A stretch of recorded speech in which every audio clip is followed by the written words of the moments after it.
Hey everybody, this is Tracy here with another edition of A View from Tracy's Point, and we are here for a short little video. Last night or yesterday, Julius Darrington was interviewed by 419 The Grind podcast, and so he was promoting an event that he's having in Toledo, Ohio, I believe the weekend of February 1st, and I'm going to put the information here if you're in that area or you know someone in the area that's interested in getting into the music industry.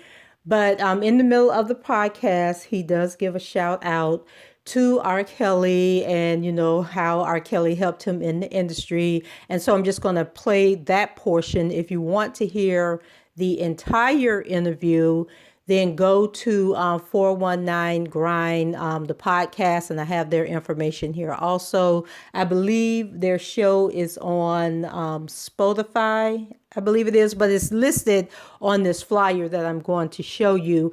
And it just felt good to hear somebody say something positive about R. Kelly, because I came across the interview after watching the what do they call it? The promotion, the trailer for Shabazz's I can't even call it a documentary. Just a hot ghetto mess. I mean, I don't know what the end product is going to be, but nothing about the trailer made me want to say, hey, I'm going to watch this documentary. I believe it's supposed to air on Netflix. Not sure, but just in the trailer that they presented, they got Azriel on there, they have her dad on there, they have them dang on twins on there, they got Jasmine on there, they got, oh my goodness, who else was on that doggone trailer? Oh, them fake Kelly sisters are on there. They got Dr. Rice on there, some woman who says she's a psychologist. But you know, I mean, it's a trailer, so I'm sure it was edited and cut, you know, to entice the audience, the people that are watching the trailer, to give it a shot.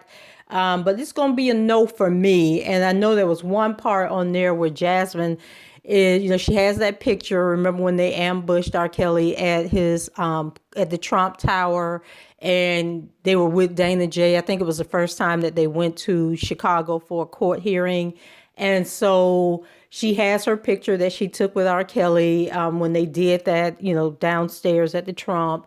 And then she's talking about, you know, meeting him. And so in the clip, she says, you know, something about having oral sex. Now, I don't believe she's going to sit her butt up there and say she had oral sex with R. Kelly, because she's already said on Dr. Rice's show that nothing happened between them. So I'm thinking that she might be telling the story about Dana J. And they just cut it up, you know, to get people, you know, to watch the show. But I'm sitting there looking at her and going, child, y'all just making our kid look like a hot mess, okay? Because I'm like, what in the world would he have seen in this girl? And then with the Kelly sisters, they're basically alluding to the fact that their father had demons. And so I guess them demons passed down in his DNA to R. Kelly. But I'm like, first of all, you need to get a damn DNA test, okay? To be talking about that's your father. But just, you know, slanderous and unethical to be letting these people who you know nothing about, just any random person that came on to, you know, say they got a story about R. Kelly, you know, having been in his presence or met him, or I'm related to him, I dated him, just whatever they want to get on there and say. And then those twins, you know, steady being reckless with their rhetoric, you know, talking about people ask why R. Kelly never messed with white women, something like that. And, you know, don't quote me, I'm paraphrasing here. But basically the gist of what she was saying, and I think it was Jen, that basically, you know, these stories ain't true, because if they were true, there would be some white women accusing him of sexual assault. Now, that's what I got out of the little statement that she said. But anyway, I'm going to go ahead and play this clip from Julius's interview with 419 Grind podcast. And like I said, the information is here in the flyer, and you can go see the entire or go listen to the entire interview on their podcast. But I just, want to give him a shout out for, being a positive voice in the whole R. Kelly conversation that's taken place. And yesterday was just a weird day. And so just to be able to throw something out there where somebody is talking positive about him. So go ahead and check out this clip and let me know what you guys think. Rate the video, subscribe to the channel, and until the next time, I'll talk to you guys later. Bye-bye. Okay, well, for me to be 100, to even get to the conversation about Jeremiah and Gucci and Lil Boosie and all those, we got to give respect where respect is due. And that's how did I get in those circles. And I got in those circles because of R. Kelly. You know what I mean? I know it's a lot of negative things going on around his life right now, as far as what's going on, and it's it's very, very, very tough situation. But I support him. He's a brother of mine. And I'm always support him. I always pray for him. But at the same time, I got to give respect where respect is due. You know what I mean? That man opened up the doors for me, gave me the keys to the industry. And he introduced me to a lot of those celebrities. He introduced me to Jeremiah. He introduced me to, the Boosie and Offset. And my guys, I got a guy named Deadweiler. You know what I mean? Lonnie Deadweiler out of Atlanta. Big shout out to him. He was helping me with, a lot of things I was doing with Kellz. And he introduced me to a lot of people as well. So, and Wayne Williams at RCA, DJ Wayne Williams. So I got to give respect where respect is due, man. It's like I can't just sit there and say these artists and how did I get here? I got here because of these big homies of mine who saw my talent, saw my drive, and they put me on. And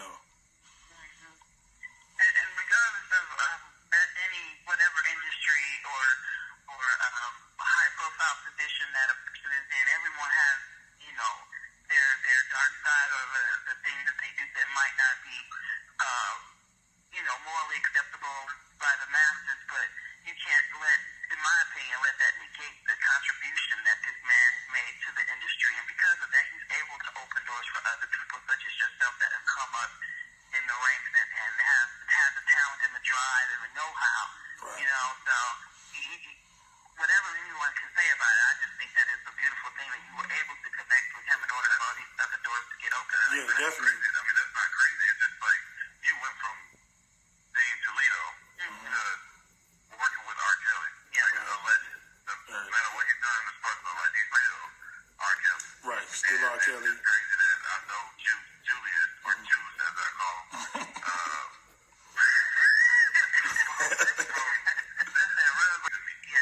Yeah, my brother went out to California. Y'all working and then Tub doing the same thing. Oh yeah, definitely. And big shout out to Wani Coleman and Tub, man. They supported me heavily when I moved out to LA. You know what I mean? They really supported. Because they understood. I think my drive. They knew I wasn't there to play no games, so they really supported my journey as well. And even when we going back to saying about Kellz and R. Kelly, it's like we know he's in a situation right now, a legal situation. And I let the legal process be the process, but at the same time, like I said again, I'm gonna always be proud of what he did for me, and I'm gonna always have his back based on him being a good brother to me and me witnessing him being a good brother. So, things happen for a reason. God don't make mistakes. You know what I mean? But I've learned so much working with artists on that level to where it's like I have so much to teach, you know what I mean, and so much to give back. And it's like I'm still on a journey myself. I'm still trying to get to a level to where I'm the L.A. Reid of this decade or the Diddy of this decade. So why wait till I get there to start bringing people along with me and start teaching what I'm learning, So I got a passion to teach people how I did it and what I'm doing. Not just how I did it, but what I'm doing, and how I'm able to cultivate certain relationships and certain opportunities. It's a very strict science to it. You know what I mean? So I want to teach people that. That sounds like this is the whole premise behind the music workshop that you're doing when you come back to Toledo. Is that correct? Yes, behind the music workshop is, I have a passion because, when I was living in Toledo, I know what the challenge was. You know what I mean? I identified the challenge. The challenge was simply I had no connection. You know what I mean? It's like we could be in Toledo, we can make music, we can be on the Juice radio and have songs all day. But it's like we felt quarantined from the industry. And it's like whatever we exactly, it's like whatever we did, it didn't matter. It's like it was a ceiling. So I felt like there was nobody there to really be like a bridge.